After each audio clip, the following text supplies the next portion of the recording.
Hi friends, ఈరోజు మనం రామాయణం గురించి ఎండోమెంట్ టీవీలో బేసిక్ నాలెడ్జ్ గురించి ఇవ్వడం జరిగింది. రామాయణం గురించి మనం ఈరోజు క్లాస్ చూద్దాం.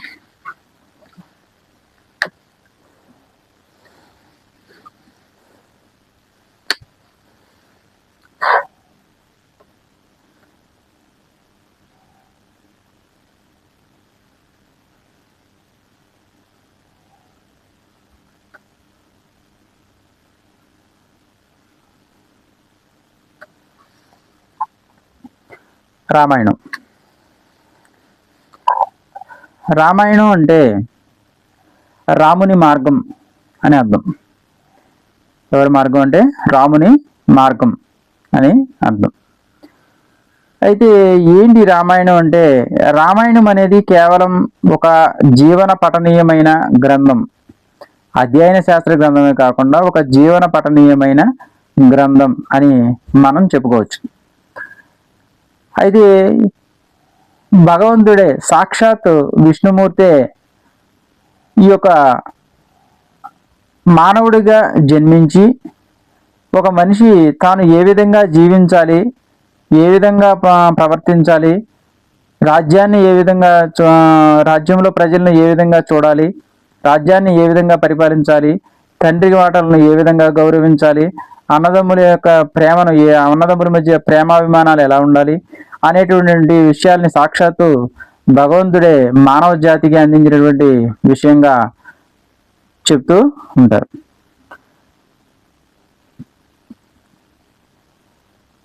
అయితే రాముడు మామూలు వాళ్ళనే కాకుండా రాక్షసులను సైతం మెప్పించిన వారు చెప్తారు. రామో విగ్రహాన్ ధర్మ, రామో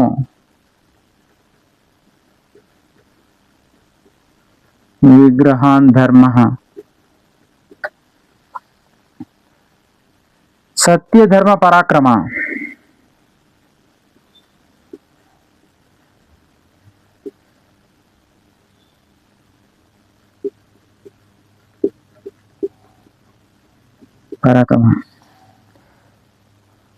అని కేవలం ఈ విషయాన్ని ఎవరు చెప్తారంటే మారీచుడు అనే రాక్షసుడు చెప్తాడు. మారీచుడు అంటే రాముడు సాక్షాత్తు రాక్షసులు కూడా రాముడిని పోడారన్న విషయాన్ని మనం చెప్పుకోవచ్చు.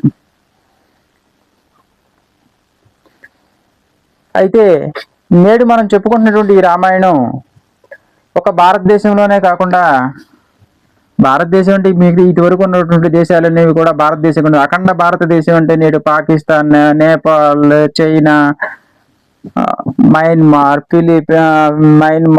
Philippines, Malaysia, Nepal, Sri Lanka, Thailand, Indonesia ఇటువంటి దేశాలన్నీ కూడా రామాయణంలో భారతదేశం కింద పేర్కోవడం జరిగింది. దీంట్లో కొన్ని దేశాలలో ఉన్నటువంటి రామాయణాలని మనం చూద్దాం. రామాయణాన్ని ఆ దేశాల్లో ఏమని పిలుస్తారు? థాయిలాండ్. ఈ థాయిలాండ్ దేశంలో రామాయణాన్ని ఏమని పిలుస్తారంటే రామకియాన్.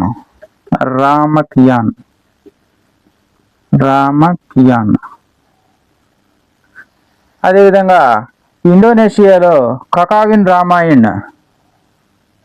ఇండోనేషియా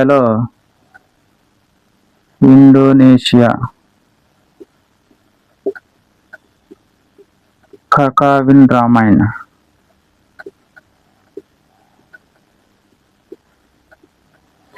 అదేవిధంగా కాంబోడియాలో రియం కేర్.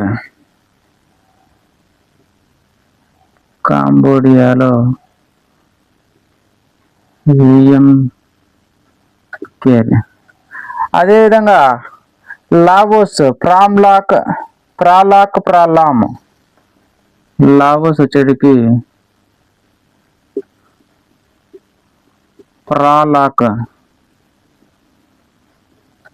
ప్రాలామ్. అయితే మయన్మార్ యమాజెట్ డావ్. మయన్మార్ వచ్చేటికి యమాజెట్ డౌ.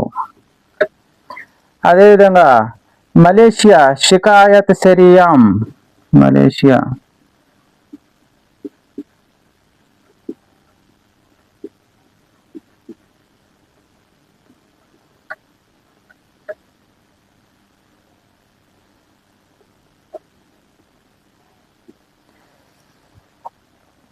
Philippines Maharadia Lawana, Philippines.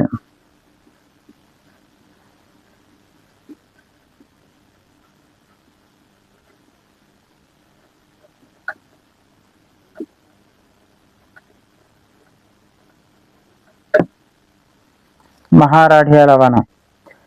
Nepal Bhanubhakta Ramdas, Nepal వచ్చేటప్పటికి భాను భక్త భానుభక్త రామాయణం. అదేవిధంగా శ్రీలంక వచ్చేటప్పటికి అనేక సింహళ భాషల్లో ఉన్నటువంటి రామాయణ కథలు, సింహళ దేశాల్లో ఉన్న సింహళ భాషలో ఉన్న రామ కథలు.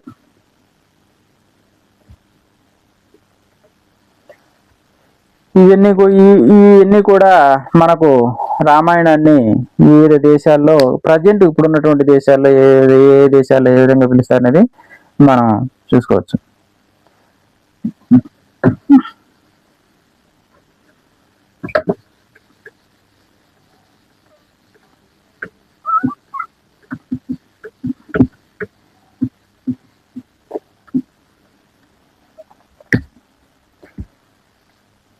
నెక్స్ట్ చూసినట్లయితే ఇంట్రడక్షన్ లోనే భాగంగా ఈ రామాయణానికి మన భారతదేశంలోనే రామాయణాన్ని 2 రకాలుగా పిలుస్తూ ఉంటారు. ఇంకా కొన్ని పేర్లు ఉన్నాయి. వాటిని ఏంటంటే ఈ రామాయణాన్ని పౌలస్య వధ, రామాయణం ఇంపార్టెంట్, పౌలస్య వధ, పౌలస్య వధ అని, అదేవిధంగా సీతాచరితం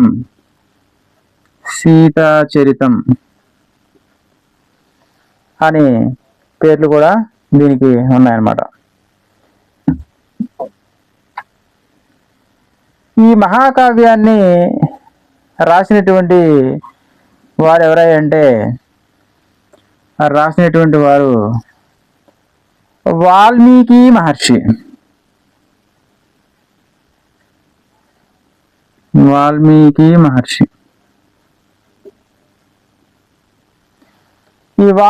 మహర్షి ఏ భాషలో దీన్ని రాశారయ్య అంటే సంస్కృత భాషలో రాయటం జరిగింది. సంస్కృతంలో రాయటం జరిగింది.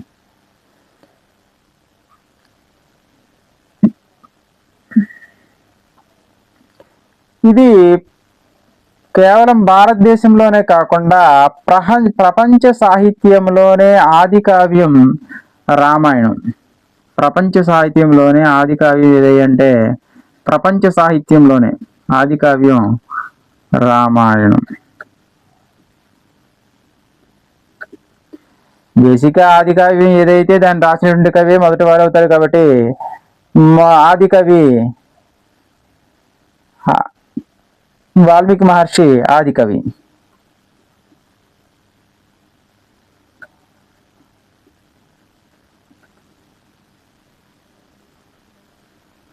వాల్మీకి మహర్షి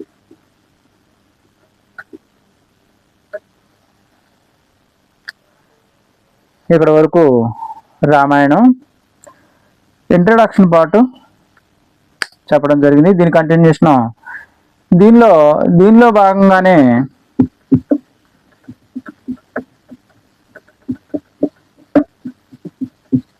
ఈ రామాయణాన్ని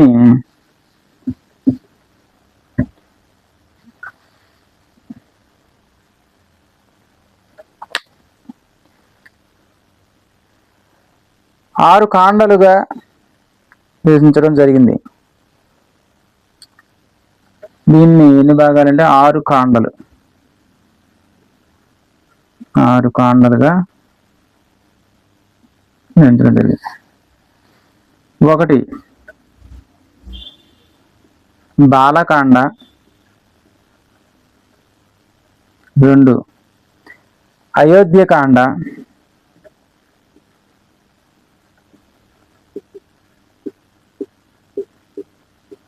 3 అరణ్యకాండ,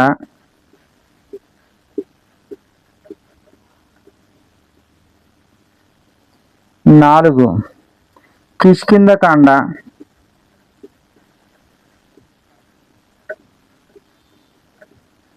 5 సుందరకాండ,